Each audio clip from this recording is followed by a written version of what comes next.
Hey, good morning, everybody. Dano the Rust Buster. The other day I posted on a cheaper ain't always better, and I want to show you what I came up with. Okay, I was showing you that the body seams are very often just sanded and filled over for speed. That's the way. If you want to get a job done quick, that's what you do.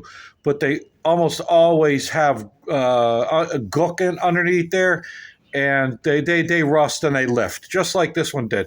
So I want to tell you how I go about this, and it's pretty much the same all the way around. What I do is this is what I use. This is like having an index finger. It's just the thing to have.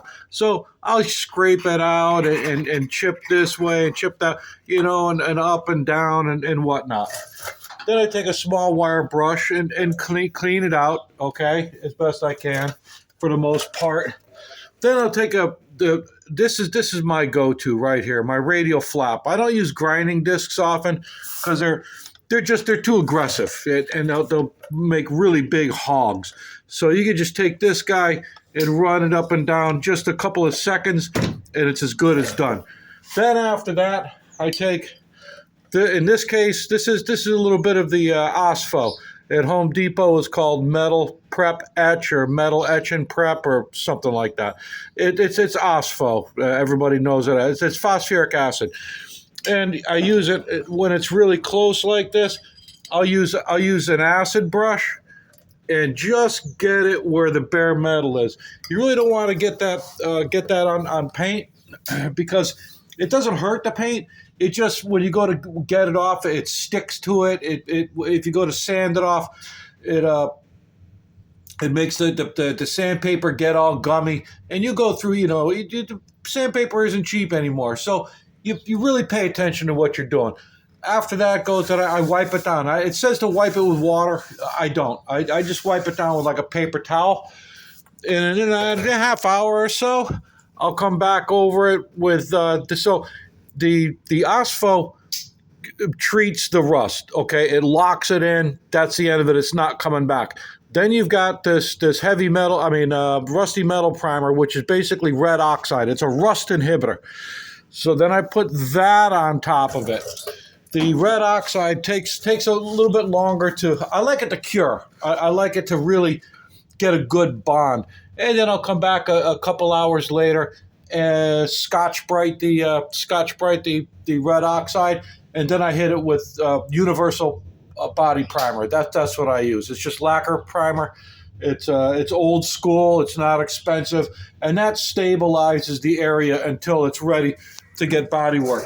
You see down here? See that little hole?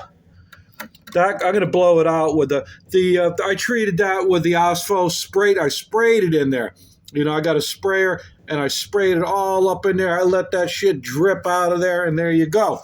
You don't have and then hit it with the red oxide and then the black primer. Over here, same thing. I filled that with the OSFO, then the red oxide, and now when I put my filler, I'm going to scuff this with the Scotch Brite again.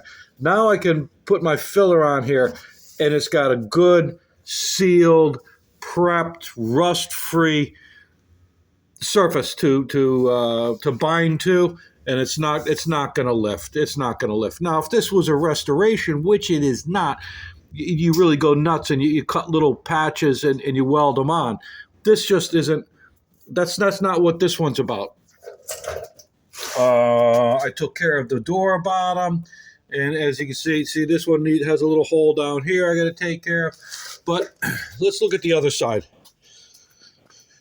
The other side, the driver's side, had a big old hole back here. So that one I cut out. There's a patch in here that goes from here. It's basically from here to here to here. So I cut that out and that's what I did. I did the OSFO, nice, heavy amount. Doused the shit out of it, so to speak. Let that dry out for a little bit, and then hit it with the red oxide. The OSFO and the red oxide really work together well. It's not like if you don't let it cure, it's gonna the red oxide will lift. No, they're both etchers. You know, they're both diggers. They're both, so they really stick to each other. And what's really important to remember, if you're gonna weld, if you put your OSFO on there and then you go to weld to it, put a patch on top of it, it's not going to let you. OSFO does not like to be welded to. It's just like having paint on there. It kicks and bucks and fizzes and smokes, and you can't get. So check this out. See that big old hole? And this one here? All right, what I'm doing today, so those got OSFO'd up really good, and then I hit them with the red oxide. Red oxide is it's a weld through primer. In other words, it helps it helps the weld burn clean. It helps it stick, and it keeps the OSFO mellow. You know, I could sit there and weld that all day now with just a little bit of red oxide. Weld. Without the red oxide, you're just going to the OSFO. You'll be freaking out because it's just like amazing the difference. Well, I'm going to get going on that metal work on that side. And this is almost like Twilight Zone. Check this out. Hialeah, Miami. Not a soul anywhere.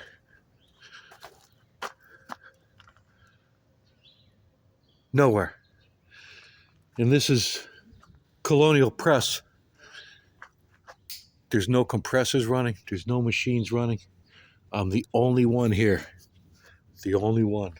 It's like the Twilight Zone. Everybody got sucked up to somewhere. Oh, well. You know I love y'all. I'll be in touch. Dig in, rock on. Until we meet again. Bye-bye.